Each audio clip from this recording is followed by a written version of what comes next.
어, 전대영 목사님 조금 저에게 한 10분 정도 제가 좀 먼저 시간을 좀 사용해서 감사의 말씀과 또 내년을 준비하는 내용을 좀 말씀드리고 이어서 전대영 목사님 나오셔서 말씀을 전하도록 하겠습니다. 이제 제가 마지막으로 또 재직 수련회에 이렇게 여러분과 또 인사를 하게 되니까 우선 감사함을 표현하고요. 그동안 함께 동역을 해주신 모든 분들께 진심으로 감사를 드립니다. 이제 또 일의 그 내용상 어떤 분들하고는 좀 가까이서 일을 할 수가 있고 어떤 분하고는 좀 가까이서 일하지 못할 수도 있었지만 그러나 모든 분들의 또 함께 주님을 섬기는 마음으로 일을 하셔서 우리 교회가 여기까지 잘 왔다고 생각이 되고요. 그동안 수고하고 헌신하신 모든 재직들께 진심으로 감사를 드립니다. 제가 이제 올해 정책당회를 지금 하고 있고 거의 뭐 이제 마무리 단계까지 왔는데요. 그 동안에 지난 몇 년 동안 당회에서 계속 의논을 하면서 결의는 하지 못했던 내용들인데 아무래도 제가 이번에 저를 좀 보세요. 딴 데 보지 마시고. 마지막인데 좀 봐주세요. 허남선 집사님 절 좀 봐주세요. 아니 왜냐하면 이게 좀 중요한 아직도 못 들으셨어 세 분은 절 좀 봐주세요. 권사님 좀 중요한 내용이기 때문에 그래요. 그냥 지나가면서 드리는 인사가 아니라 여러분이 잘 집중해서 들으셔야 되기 때문에 말씀을 드리는 겁니다.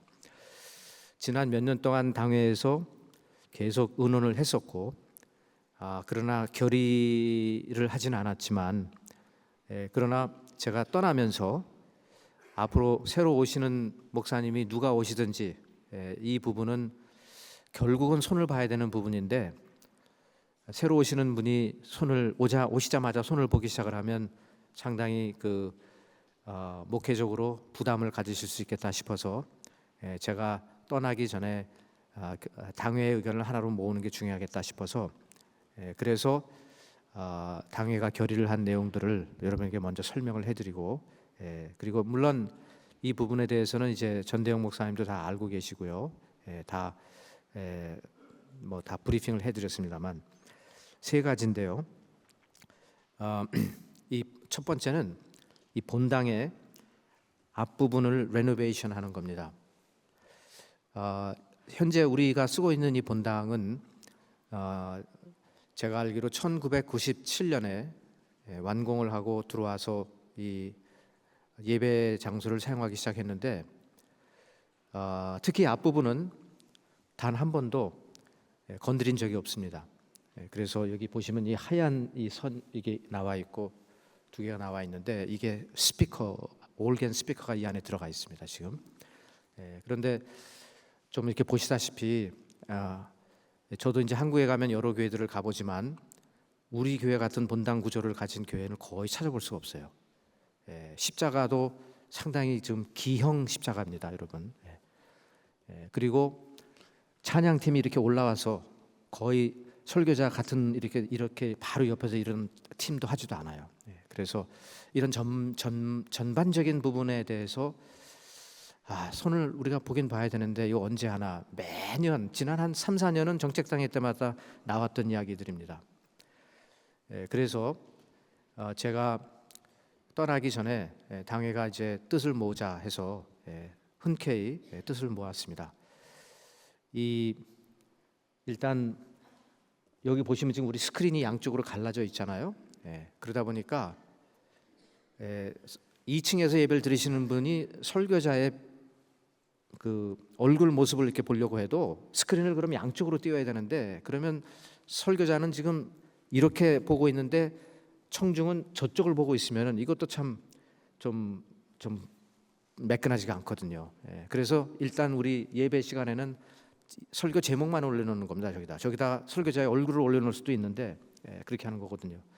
그래서 이런 부분들이 다 레노베이션이 끝나면 양쪽으로 비추지 말고 이 뒤로다가 비치는 게 좋겠다 이런 생각을 갖고 있고요.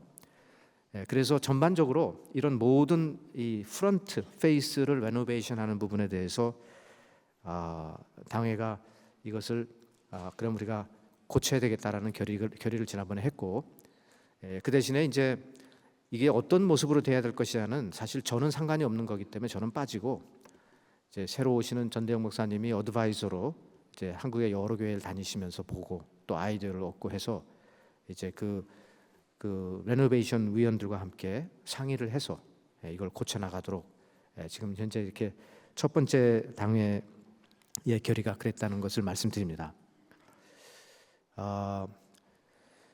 두 번째는 지금 이제 1, 2, 3부 예배를 우리가 드리고 있고, 최근 제가 보니까 오늘도 그렇고 지난주도 그렇고 2부 예배가 상당히 그 숫자가 많이 늘었어요. 그래서 그 이유는 아마도 우리가 주차장을 확실하게 확보를 해서 그런지 모르겠어요. 그 이유가 있는지. 그런데 1, 2, 3부가 성인 예배가 팬데믹 전에 한 1,700명 정도를 에버리지 했었습니다. 그랬는데 지금 현재 최근에는 한 1,350명. 오늘과 지난주 뭐 저는 이제 카운팅한 걸 제가 못 들었는데 그냥 이 정도면 한 1,400명 정도는 될 것 같다는 생각이 들어요. 그래도 한 300명 정도가 못 나오고 계시고, 그런데 그 이유 중에 하나는 3부 예배가 이제 비전 채플로 가다 보니까 더 이상 오셔도 갈 데도 없어요. 그분들이 가셔서 예배를 드릴 데가 없습니다. 그래서 이런저런 고민을 하면서 당회에서 뭔가 이 변화가 있어야 되겠다. 그래서 이제 한 가지 안은 그러면 지금 여기 중고등부 채플을 한 350명 정도로 늘리는 걸 해보면 어떻겠나 했는데, 그걸 늘켜도 200명에서 350명이면 별로 그렇게 네트 게인이 없습니다. 그리고 350명이 차게 되면 똑같은 문제를 또 해결해야 되는 겁니다. 그래서 또 한 가지 옵션은 이제 이전의 모습으로 돌아가자. 이전의 모습은 영어권 예배를 포함해서 바로 본당에서 예배를 4번 드렸었거든요. 8시, 10시, 12시, 2시. 그랬는데 이제 이 부분을 그러면 시간을 조금 좁히고 조금 일부를 조금 일찍 하는 방향으로 해서 4부 1, 2, 3, 4 그 중에 하나는 영어권 예배가 될 것입니다. 그렇게 하자라고 당회가 결의를 했고요. 그걸 언제쯤 시작을 하느냐? 지금부터 준비를 해서, 왜냐하면 이건 여러 부서가 연계되어 있기 때문에, 특히 교육부가 연계되어 있기 때문에 그 시간에 대해서도 서로 대화를 나눠서 몇 시부터 시작을 하는 게 좋겠는지, 그리고 영어권은 그러면 어느 슬롯으로 들어가는 것이 제일 좋겠는지, 이런 것까지도 다 영어권까지 다 연계해서 디스커션을 해야 되니까 당장은 이걸 바꿀 수가 없고 2월 1일 날 전대영 목사님 부임을 하시니까 그때를 타이밍을 맞춰서 하면 어떻겠는가, 그렇게 일단 당회가 결의를 했고, 그렇다면 약 한 4개월 정도가 남았습니다. 그래서 각 부서가 서로 의논하면서 이 문제를 해결해 나가야 됩니다. 앞으로 이제 제가 생각하기에는 그 팬데믹 이전에 못 나오셨던 성도님들도 이제 스페이스가 생기면 나오실 수 있겠고요. 그 외에도 또 새로 오실 분들이 지금 현재로서는 스페이스가 없어요. 더 오실 수가 없습니다. 그래서 그런 부분을 생각하니까 1부부터 4부까지 이제 본당에서 예배를 드리는 것이 불가피하다라는 결론으로 당회가 결의를 했다는 점을 기억해 주시고요. 세 번째는 당회가 거의 의견을 모아서 결의를 할 뻔했지만 아직 결의를 하지 않았습니다. 결의를 하지 않은 이유는 좀 더 해당되는 분들과 소통하면서 의견을 물어보고 그리고 가장 좋은 방법을 찾아야 되겠다라는 생각을 가졌기 때문에 그렇습니다. 무슨 말씀이냐면, 지금 우리 교회에 수요 예배가 진행이 되고 있고 금요 찬양 기도회가 진행이 되고 있습니다. 그런데 수요 예배에 오시는 분들을 보게 되면 주로 좀 연세가 높으신 분들이 많이 오셔요. 그리고 잘 오셨던 분들도 하나씩 둘씩 못 오시는 분의 경우는 밤에 운전이 어렵다고 해서 못 오시는 분들이 생기기 시작합니다. 반면에 금요 찬양 기도회를 시작하니까 처음 시작할 때는 상당히 그 참여하시는 분들의 연령층이 다양했었습니다. 그런데 거의 1년 넘게 하면서 보니까 지금은 제가 볼 때 거의 젊은 분들을 중심으로 하고 또 간혹 좀 이렇게 연세가 있으신 분들도 참여를 하시는데 대부분 한 80% 90%는 30대, 40대, 20대 이렇게 금요 찬양 예배를 드리게 됩니다. 그래서 제가 이건 사실 이 부분에 대해서도 당회에서 지난 몇 년 동안 여러 번 나왔던 이야기인데 떠나기 전에 결의를 하고 좀 떠날까 생각을 하다가 이 부분은 조금 저도 이제 굳이 고집을 할 필요는 없어요. 그리고 그러나 한 가지 분명한 것은 저의 그 목회적인 판단에 보면은 수요 예배는 앞으로는 아침 예배로 가야 된다는 겁니다. 수요 아침 예배로 가야 되고 금요 찬양을 한 달에 한 번 하는 것을 좀 더 자주 매주 하면 좋겠고요. 아니면 격주로 한다든지 그것은 이제 앞으로 전 목사님께서 또 당회원들과 함께 의논해서 결정을 해야 되겠지만 앞으로의 추세는 이제 금요 찬양 기도회가 더 특히 우리 젊은이들에게는 더 맞지 않겠나라는 생각을 해보면서 그러나 이 부분은 제가 장로님들께도 충분히 디스커션을 했지만 아직은 함구해 달라고 했고요. 왜냐하면 특히 수요 성가대 같은 경우는 직접 이렇게 영향을 받는 분들인데 저는 좀 충분히 이 설명을 좀 하고 싶었어요. 그래서 함구하고 계시고 수요 성가대가 당장 없어진다는 뜻은 전혀 아닙니다. 아니고 수요 예배가 저녁에서 아침으로 올 수는 없겠는가를 한번 소통해 보면서 그 해결책을 찾아가 보자는 것입니다. 그리고 금요 찬양 기도회를 어떻게 우리가 더 활성화해서 정말 뜨겁게 기도하는 젊은 세대가 일어날 수 있을 것인가 이 부분을 저는 이제 제가 이 부분을 결정하고 갈 수는 없는 것 같아요. 없고 그러나 목회자의 심정으로 이 부분은 반드시 어드레스 돼야 되고 무엇인가 좋은 해결책을 찾아야 된다는 말씀을 드리고 가는 겁니다. 그래서 저는 당회에서 뭐 지난번에 거의 결의를 할 수 있었지만 좀 한 스텝 늦추기로 했고요. 이번 당회에서도 제가 뭐 특별히 이걸 꼭 주장을 해서 결의를 해놓고 가고 그런 건 없어요. 어차피 제가 한 가지 또 두려운 거는 전 목사님께서 이제 부임을 하셔가지고 너무나 많은 변화가 갑자기 일어나면은 이것이 또 책임이 본의 아니게 전 목사님에게 전가가 될 수 있습니다.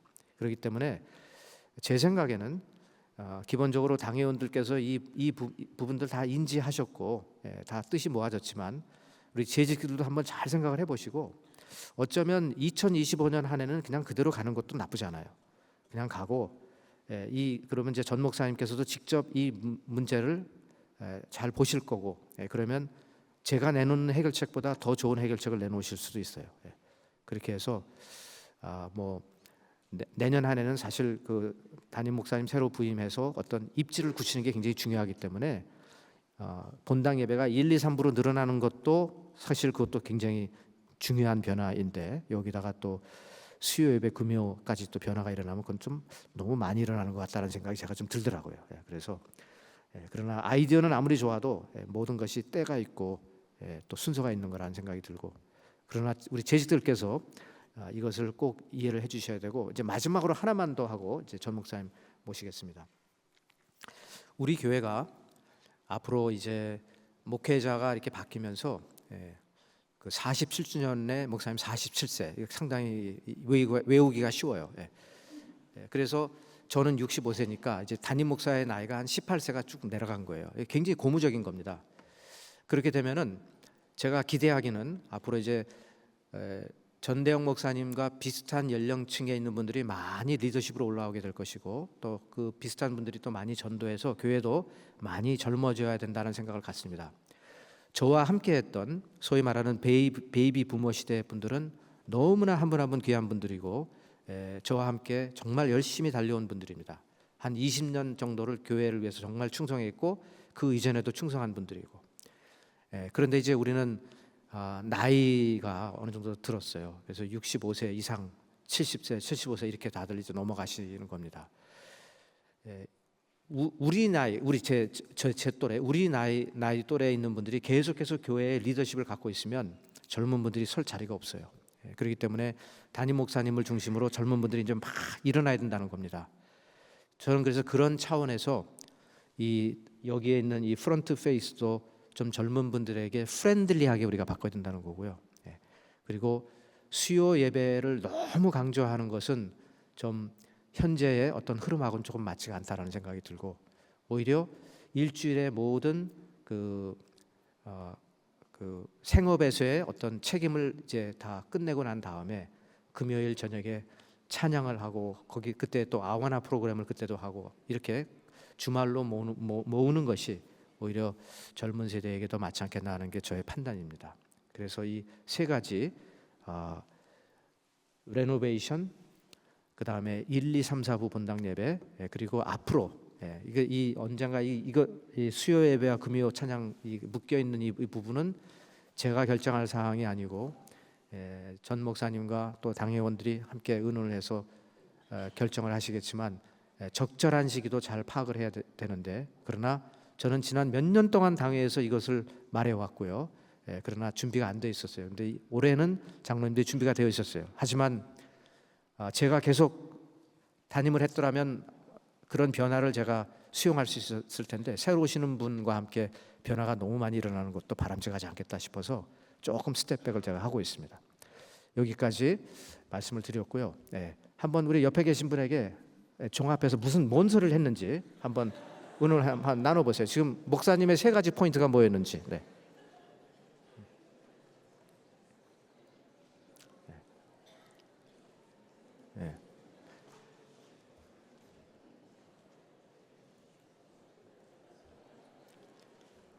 자, 이제 우리 전 목사님 나오실 때 뜨거운 박수로 환영하겠습니다.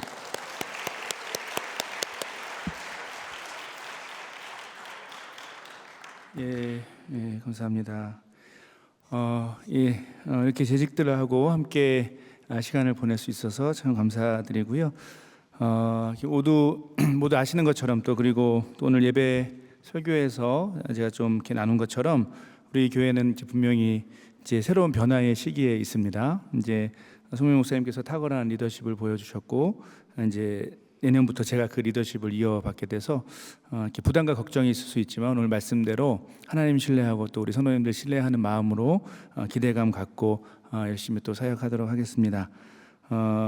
저만 그러면 안 되고 여러분 모두 함께 우리 가운데 일하실 하나님을 믿고 기대하고 소망하면서 한 마음으로 나아갔으면 좋겠고요. 그런 기대감을 함께 모으는 오늘 시간이 되기를 기대하고 소원합니다. 오늘 재직 수련회인데 가장 중요한 것은 이제 본질적인 사역 방향을 점검하고 2025년 구체적인 사역 초점을 정리하는 일이 필요할 것 같습니다. 아무래도 이제 20분 정도 제게 주어진 시간으로 알고 있는데, 이제 디테일까지 나누기는 좀 어려울 것 같고요. 그래서 이제 제가 고민하다가 세 가지 주제를 방향을 갖고 각 주제에 맞는 어떤 세부적인 설명을 좀 빠르게 진행하는 걸로 오늘 시간을 진행하도록 하겠습니다. 첫 번째는 이제 4대 담임 목사로서 재직들에게 바라는 점을 좀 나누고요. 둘째는 2025년 표어를 좀 소개하고 그 내용을 설명하도록 하겠습니다. 그리고 세 번째는 재직들 개인에게 각자에게 공통적으로 부탁드리고 싶은 내용이 있는데, 그 내용으로 함께 나누고 마무리하도록 하겠습니다. 먼저 PPT 넘겨주시고요. 4대 담임 목사로서 재직들에게 바라는 점을 좀 소개하고 설명하도록 하겠습니다. 성경에서 재직의 의미를 발견할 수 있는 일들은 되게 그 본문들은 많이 있지만, 그 중에 가장 이 내용이 잘 표현된 것은 아무래도 에베소서 4장 말씀일 것 같습니다. 4장 11절과 12절에 이렇게 기록되어 있습니다. 그가 어떤 사람은 사도로, 어떤 사람은 선지자로, 어떤 사람은 복음 전하는 자로, 어떤 사람은 목사와 교사로 삼으셨으니 이는 성도를 온전하게 하여 봉사의 일을 하게 하며 그리스도의 몸을 세우려 하심이라, 이렇게 소개되어 있습니다. 여기서 이제 그는 예수 그리스도를 가리키죠. 주님은 다양한 은사를 주셔서 직분자들을 세우시고 또 그들을 통해 성도들을 온전하게 만드신다는 겁니다. 자, 그래서 성도들이 뭘 하게 합니까? 그게 바로 봉사의 일이죠. 근데 이 봉사의 일은 쉽게 말하면 우리가 가장 흔하게 사용하는 단어로 바꾸면 사역입니다. 사역. 그리고 그리스도의 몸을 세우도록 이끄신다는 것이죠. 결국 직분자들은 이제 다양한 종류의 은사를 사용하고 또 다양한 사역을 통해서 교회 공동체를 건강하게 세우는 일을 해야 한다는 뜻입니다. 이것을 좀 더 연결해서 설명하면 이런데요. 재직들은 다양한 종류의 사역을 통해서 교회가 주님께서 기뻐하시는 건강한 공동체가 되게 해야 한다는 거고요. 그런데 또 동시에 교회를 건강한 공동체로 세워서 다양한 종류의 사역을 하도록 이끌어야 한다는 겁니다. 여기는 순환 구조가 나타나는 것이죠. 이 둘은 단단하게 연결되어 있고 이 연결이 끊어지면 교회의 건강성과 사역은 깨지고 멈춰지게 되어 있습니다. 그럼 좀 더 구체적으로 넘겨주시고요. 이 연결고리를 강하게 하기 위해서 이렇게 선순환의 구조, 이렇게 사역을 함으로써 교회 공동체를 잘 세우고 교회 공동체는 다양한 사역을 개발하고 진행하면서 이제 사람들이 이렇게 세워지도록 만들고 이렇게 하는 그 구조를 좀 더 강하게 견고하게 만들기 위해서 필요한 것들을 제가 좀 설명하려고 하는데요. 제가 고민하다가 마침 이제 지난 7월부터 제게 주어진 설교의 기회를 통해서 나눴던 주제들이 바로 여기에 해당된다라고 이렇게 발견하게 되었습니다. 기억하시나요? 우리 지난 7월부터 제가 오늘까지 해서 이제 3번의 설교를 했는데 거기서 나온 키워드입니다. 설교를 지금 제가 앞에서 너무 강해가지고 잘 안 보여서 그런지 모르겠는데 다 설교를 들은 기억이 없는 것처럼 앉아 계시면 당황스러운데 이 키워드 보면 딱 생각이 나셔야 되는데요. 설교 내용이 한번 해볼까요? 복음, 사랑, 소명, 거룩, 회복입니다. 이제 막 기억이 나시죠? 복음, 이게 아마 첫 설교 때 제가 청빙 설교 때 복음과 사랑을 말씀드렸던 것 같고 그 다음에 이제 공동의회 이후에 제가 소명에 대해서 설명드렸던 것 같고요. 그리고 오늘 이제 거룩과 회복에 대해서 설명을 했던 것으로 기억합니다. 무슨 의미냐면 우리가 하는 모든 사역에는 이 5가지 가치가 항상 중심에 있어야 되고 중요한 가치로 밸류로 작용해야 된다는 뜻입니다. 물론 우리가 감당하는 사역들은 지금 우리 위원회와 그 사역팀들이 다양한 만큼 굉장히 다양하죠. 그런데 어떤 종류의 사역을 감당하든지 그 사역의 현장 속에서 그 사역의 경험 속에서는 반드시 항상 이 5가지 가치가 그 중심에 있어야 한다라는 뜻입니다. 먼저 복음에 대해서 설명하면 이렇습니다. 우리 사역에는 복음이 강력하게 드러나야 합니다. 우리가 하는 모든 사역에는 복음이 드러나고 복음이 영화롭게 되는 방향으로 사역이 이루어져야 한다는 것이죠. 당연히 복음이 뭔지를 모르면 제대로 된 사역을 할 수 없을 겁니다. 각 위원회와 사역팀 안에서는 자연스럽게 이 복음의 메시지가 지속적으로 교육되어야 합니다. 이제 현대 교회 이제까지 교회 안에서 많이 좀 아쉽게 우리가 좀 돌아봐야 될 부분들 중에 한 가지는 교육과 사역의 현장이 좀 분리되어 있는 현상이 있었습니다. 그러니까 뭐냐면 복음에 대해서 배우는 것은 양육 파트고 여기는 따로 돼 있고 그리고 사역은 그렇게 은혜 받은 사람들이 헌신하는 거다 이런 개념이 있는데 뭐 물론 틀린 말은 아니지만 제가 좀 기대하고 소망하고 또 건강한 교회 공동체를 위해서 필요한 것은 우리가 사역을 하든지 양육을 받든지 어떠한 자리에 있든지 그 안에서 복음의 메시지가 교육되고 경험되고 드러나야 한다는 것이죠. 또 우리 사역에는 사랑이 있어야 합니다. 이게 이제 교회 밖과 교회 안에 사역의 중요한 평가 기준, 다른 차이점이라고 할 수 있죠. 교회 밖 사회에서는 뭘로 평가합니까? 수치적인 성과로, 숫자로 성공과 실패를 판단합니다. 하지만 제가 믿기로는 교회는 사랑의 기준으로 평가받는다고 믿습니다.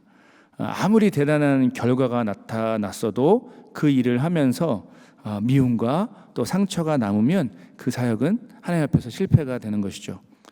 좀 꼭 부탁드리고 싶은 게 있다면 사역을 하면서 사역 자체 우리가 해야 될 일 자체보다는 곁에 있는 사람을 좀 더 소중하게 여겨주시고 사랑으로 서로를 좀 돌보고 섬기시면 좋겠습니다. 여기서 또 아멘이 한번 나와야 되는 아멘. 감사합니다. 자, 그리고 우리 사역은 소명의 뿌리를 둬야 하는데요. 2가지 측면이 있습니다. 큰 틀에서는 하나님이 우리를 부르셨고 우리를 통해 일하시기를 우리와 동역하시기 우리와 함께 일하시기를 하나님께서 기뻐하신다라는 확신입니다. 자, 그리고 더 구체적인 측면에서 나에게 허락하신 은사를 통해 그 소명을 이루시기 원하시는 주님의 뜻을 찾아야 한다는 것입니다. 이 두 가지 측면을 고려해서 결과적으로 우리가 감당하는 사역들이 나에게 그리고 우리 교회 공동체 안에 어떤 의미가 있는지를 항상 답을 찾으시면서 질문하고 답을 찾고 감격하고 이런 순환 구조 속에서 그 사역들을 감당하시기를 부탁드립니다. 그래서 사실 우리 안에는 오늘 설교 때도 잠깐 말씀드렸지만 질문이 굉장히 중요합니다. 나는 왜 이 일을 하는가? 나는 왜 여기 있는가? 나는 무엇을 기대하고 이 일을 하는가? 이 일을 통해서 어떤 일들이 일어나기를 기대하고 소망하는가? 이게 소명의식이라고 할 수 있는데요. 이 질문을 갖고 항상 사역에 임해 주시면 감사하겠습니다. 오늘 나눈 두 가지 주제도 사역에 있어서 굉장히 중요하다고 믿습니다. 먼저 우리 사역에는 거룩함이 있어야 합니다. 거룩하다는 것의 가장 기본적이고 또 본질적인 의미는 세상과 다르다는 것이죠. 나는 세상과 다르다. 우리는 세상과 다르다는 것입니다. 당연히 공의롭고 정의로운 또한 정직한 사역이 되어야 합니다. 그리고 인간적이고 또 계산적이고 불투명한 방법이 아니라 하나님의 방법으로 사역이 이루어지도록 항상 주의하고 깨어 있어야 하는 것이죠. 마지막 회복도 사역에 있어서 굉장히 중요합니다.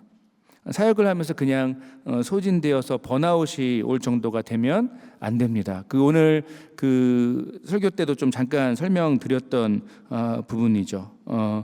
서로를 돌보는 가운데 우리가 하는 사역을 통해서 오히려 삶의 기쁨과 재충전이 일어날 수 있는 방향을 우리 계속 고민하면서 찾아야 합니다.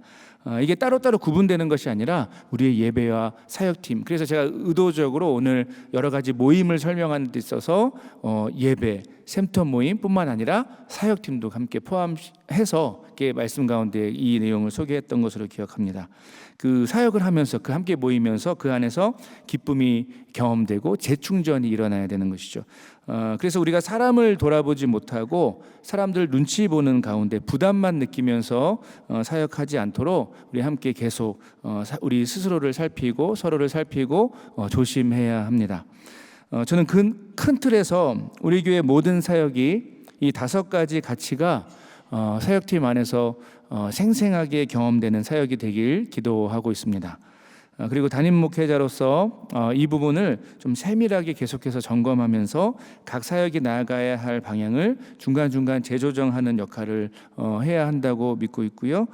교회 전체의 또 조화를 이루면서 큰 틀에서 방향을 우리 제시하겠다는 뜻인데요.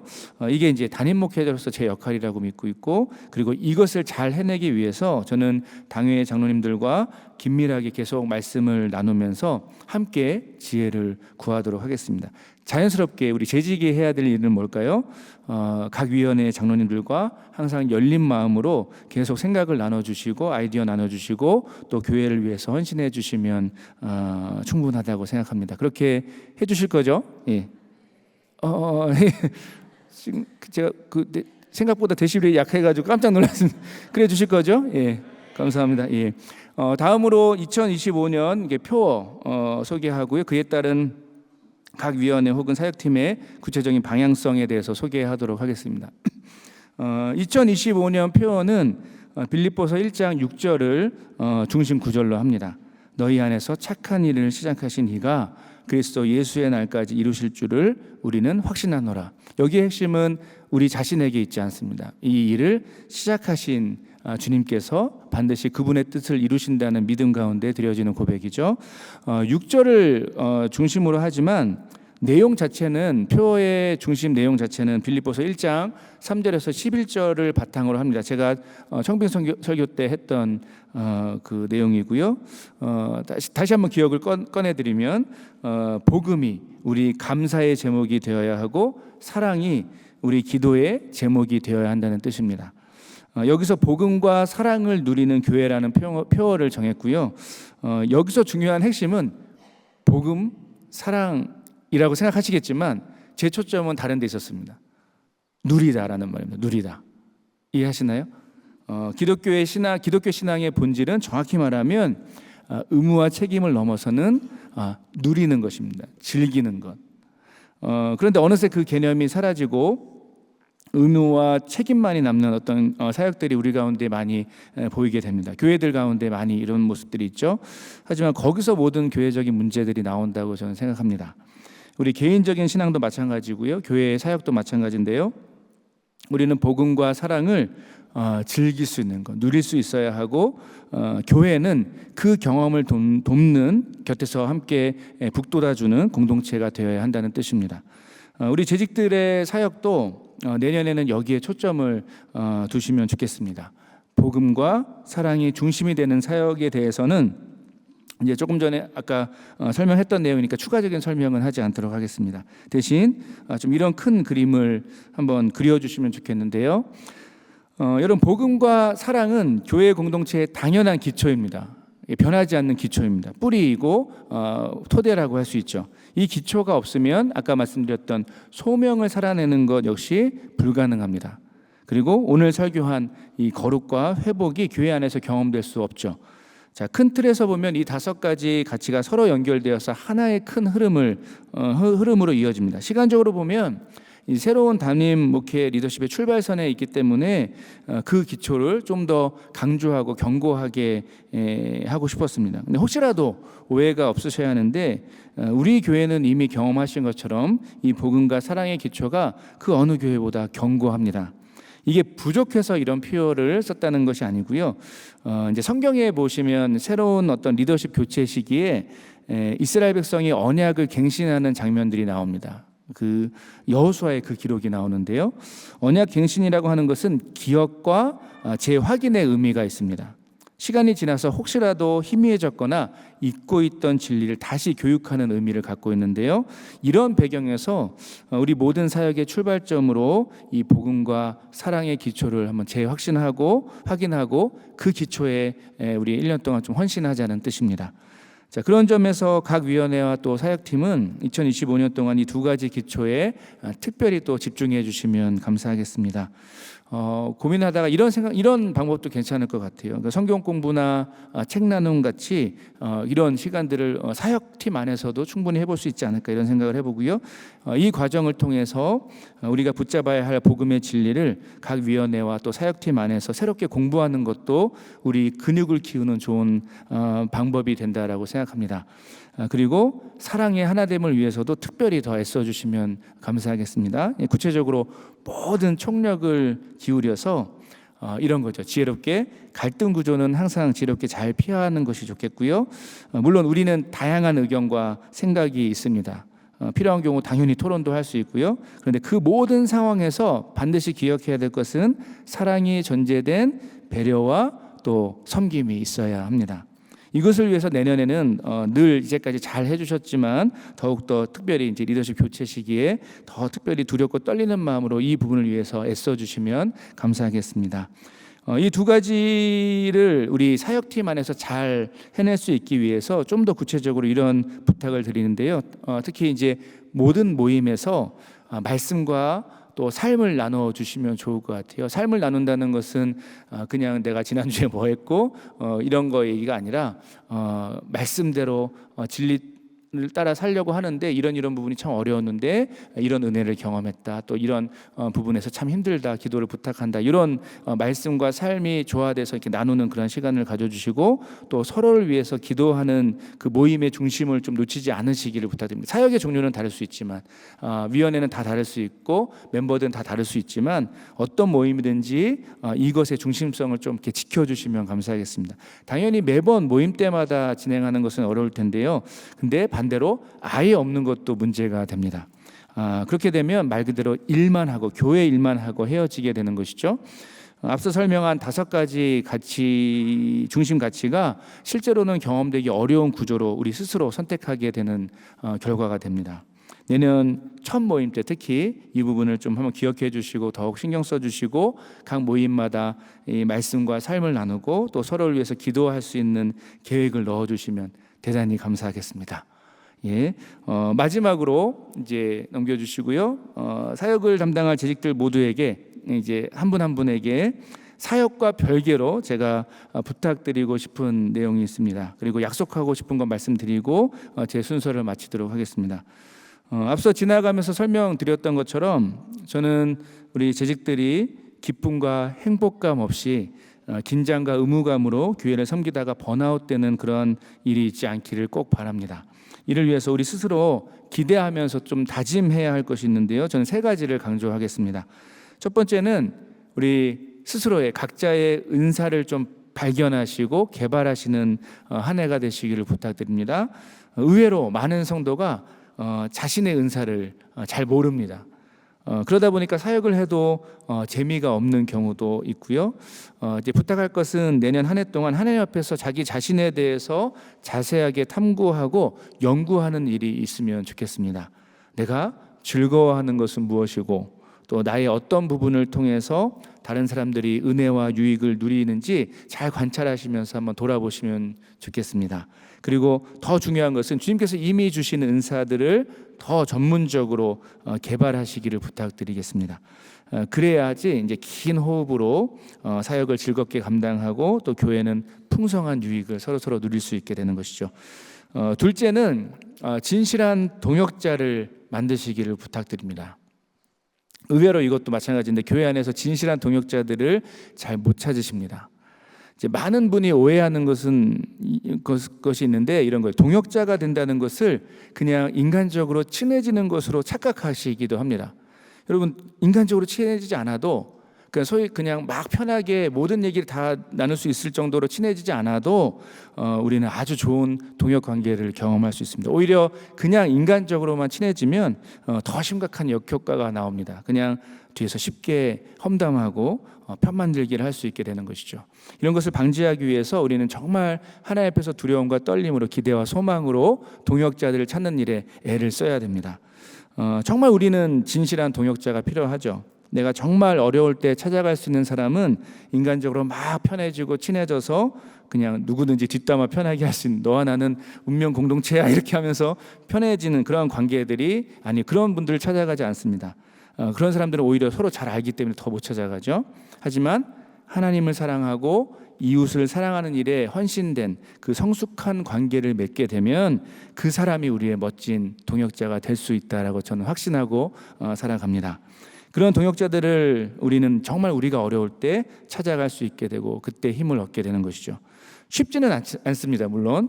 하지만 믿음으로 기도하고 우리 스스로를 낮추고 진실된 말과 또 관계를 통해서 동역자 관계를 마음껏 누리시는 한 해가 되시기를 부탁드립니다. 마지막 세 번째는 2025년은 특별히 개인 기도에 힘써 주시기를 부탁드립니다. 제가 이제 기도라고 하지 않고 개인 기도라고 했습니다. 제가 이제 여러 교회를 지나며 또 통계적으로 경험적으로 확인한 사실이 있는데요. 그것은 많은 성도가 기도의 깊이를 위해서 별로 이렇게 심각하게 애쓰지 않는다는 것을 어느 순간 발견하게 됐습니다. 대표적인 예를 들면 이제 기도에 우리가 많이 와서 열심히 하다가 개인적으로 기도하는 시간이 되면 그 개인 기도의 시간이 좀 비교적 절대적으로 좀 짧은 것을 관찰했습니다. 물론 이제 다른 사역이 있거나 또 출근이나 모임이 있어서 그럴 수 있습니다. 하지만 그런 일이 없다면 하나님의 백성들은 기도를 시작해서 최소 1시간 정도는 기도의 즐거움을 누릴 수 있어야 된다라고 저는 확신합니다. 이제 이 얘기는 시간을 따지면서 율법주의적인 어떤 신앙생활을 하자 이거 절대 아니고요. 추구하는 방향은 하나님과의 깊은 관계를 사모하자는 것입니다. 이제 그런 마음에 비춰 보면 대체적으로 성도들의 기도 시간은 매우 짧은 편입니다. 목회적으로 분별해 보면 우리 기도는 좀 이렇게 보통 흐름이 있죠. 이제 우리의 번잡한 생각들을 가라앉히고 주님의 뜻을 분별하기 위해서 절대적인 어느 정도의 시간의 양이 필요합니다. 못해도 20-30분은 집중해야 깊은 기도가 가능하죠. 인간의 연약함입니다. 예수님은 그렇지 않으셨을 텐데도 그렇게 오래 기도하셨죠. 근데 최소한 교회에 나오셔서 함께 기도할 자리가 주어지면 그때는 좀 의지적으로 최소한 1시간 정도는 우리 재직들은 깊이 기도에 헌신해 주시면 좋겠습니다. 이게 이제 제가 좀 혹시 기회 되면 내년에는 우리 교회 전체가 이 기도에 좀 힘쓰기를 강조할 텐데 당연히 재직들이 그에 앞장서야 될 거라고 생각하고요. 근데 오해하시면 안 되는데 교회를 위해서가 아니라 그것도 뭐 헌신의 개념으로 보는 것이 아니라 우리 각자의 영성과 깊이 있는 또 아까 말씀드렸던 복음과 사랑을 누리는 삶을 위해서 절대적으로 필요한 일이라고 저는 확신하고 있습니다. 제가 확신하는 것은 의지적으로 깊은 기도에 개인 기도에 힘쓰기 시작하면 우리의 성품도 달라지고 사역도 달라지고 또 삶의 열매도 달라질 것입니다. 기도에 꼭 힘써 주시기를 부탁드립니다. 이 세 가지 권면과 함께 마지막으로 제가 약속드리고 싶은 것은 제가 여러분을 아주 많이 사랑하고 섬기고 싶다는 고백입니다. 여기서 아까 말씀드렸던 감동 표현이 돼야 되는데 당연히 부족하고 또 서툰 왜 이렇게 길게 하세요? 부족하고 서툰 것밖에 없는 거 제가 잘 알고 있습니다. 근데 저한테 조금만 좀 더 시간을 주시고 대신 언제든지 여러분의 필요와 또 기도 제목을 나눠주시기를 부탁드립니다. 저는 제가 할 수 있는 최선을 다해서 제가 쓰러지기까지 얼마든지 여러분을 사랑하고 섬기도록 최선을 다하겠습니다. 그 일에 모든 에너지를 쓰도록 하겠습니다. 부탁드리는 것은 여기는 또 상호작용이 돼야 되니까 여러분도 마음을 좀 열어주시고 저를 좋은 동역자로 좀 생각해 주시길 바란다는 것이죠. 그리고 함께 하나님의 놀라운 일들을 기대하고 꿈꾸고 소망했으면 좋겠습니다. 함께 기도하고 마치겠는데요. 우리 합심해서 좀 기도했으면 좋겠습니다. 여러 가지 기도 제목이 있겠지만 이 시간에 이것을 위해서 좀 기도하겠습니다. 주님, 우리를 주님의 몸된 교회를 세우는 동역자로 삼아 주셔서 감사드립니다. 이제까지 우리 교회와 함께 하신 주님의 은혜를 바라보며 또 믿음으로 2025년을 올려드립니다. 주님보다 앞서지 않고 겸손하고 또 진실하게 영광스러운 사역을 감당하는 우리 모두가 되게 하여 주시옵소서. 우리 함께 합심해서 간절히 기도하도록 하겠습니다. 기도하시겠습니다. 은혜로우신 하나님 감사드립니다. 오늘을 불러주셔서 거룩한 부르신 가운데 주님 맡겨주신 귀한 재직을 또 재직의 사명을 잘 감당할 수 있도록 함께 하심을 감사드립니다. 주님, 우리의 연약함과 부족함을 주님 잘 아시죠. 주님과 동행하는 또 삶의 기쁨을 누리기 원하고 또 복음과 사랑의 능력을 체험하기 원하는 우리 모든 재직들 가운데 함께 하여 주시고 우리의 연약하고 부족한 섬김이지만 우리의 섬김을 통해서 놀라운 주님의 역사가 나타나는 귀한 일들을 허락하시길 간절히 소원합니다. 우리를 세워주시고 우리에게 귀한 사명 맡겨주심을 감사드립니다. 주님과 동행하는 삶의 기쁨 또 사역의 기쁨 또 주님의 놀라운 성령의 역사를 보는 기쁨을 누릴 수 있도록 2025년 우리와 함께 하시고 은혜 베풀어 주시옵소서. 믿음으로 2025년을 올려드립니다.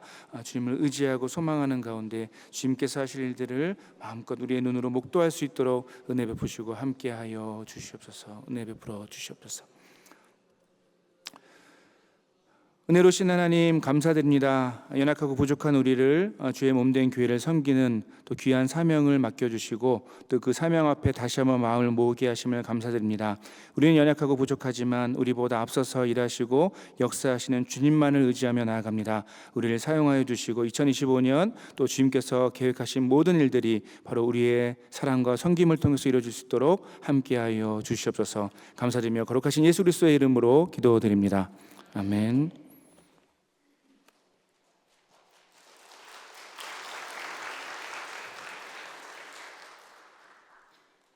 네, 귀한 말씀 감사합니다.